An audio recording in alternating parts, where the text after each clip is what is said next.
Hello, Year 3. So we are starting our own non-chronological reports this week. So using everything that we have learned through the past 4 or 5 weeks and taking all of that and putting it into our own report for our assessed writing. So our can I plan a non-chronological report about a chosen animal? So the last few weeks of lessons have been building up to this final piece of writing. Let's get ready to put everything that we have learnt into practice. Right, what have we learnt so far? A good report starts with a clear understanding of who we are writing the report for and what it will be about.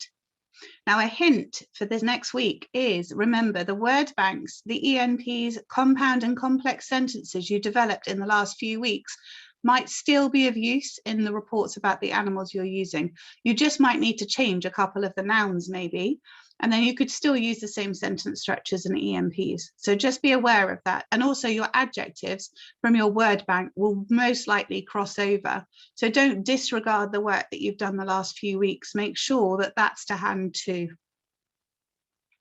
Okay, next page. So in your book, I would like you to answer the following questions. Number 1, can you tell me what the animal you have chosen is? Number 2, what are you going to be talking about in your report? So you could do exactly the same as we did with the Portia spiders. You could do appearance, diet, and hunting. Or you might want to do something like appearance, diet, and habitat, which is where that animal lives. Limit it to 2 or 3 things. To start, I would say limit it to 2 paragraphs. So probably diet and appearance. And 3-star, you could do appearance, diet, and habitat. But it depends on how much information you've already got. So think very carefully about that, whether you're going to do 2-star or 3-star and what those things are going to be. Number 3, I am writing this report for people who want to find out more about and what animal is it that you are thinking of doing. Make sure that that is really clear in your head all the way through the next week so that these reports are absolutely amazing. Your next step then, in the middle of your page, could you please draw or write your animal's name in the middle?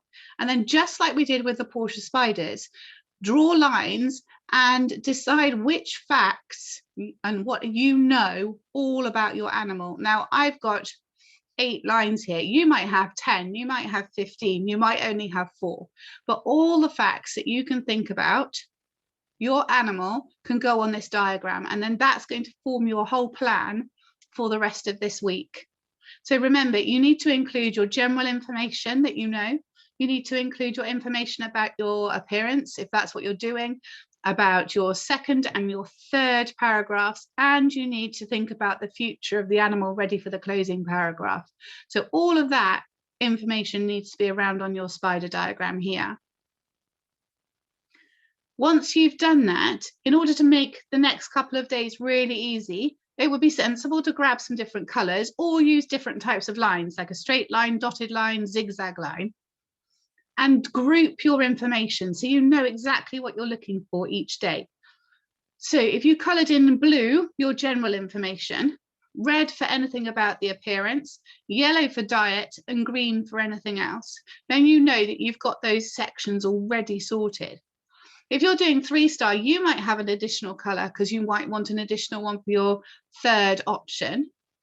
If you're doing 2-star, you might only need the 4 colors, but really think about which bits of information are going in which section of your report.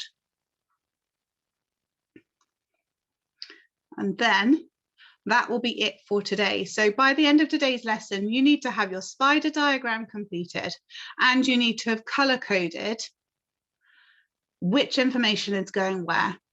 And then that's a really good start. That's a really good basis for the rest of the week. So that's your task today. I'm looking forward to having a couple of pictures through. If you feel like you don't want to send anything through until your report is completely written, then that's fine too. That would be great for Friday to have lots of things sent through. So good luck, and I'm looking forward to hearing about which animals you're all writing about.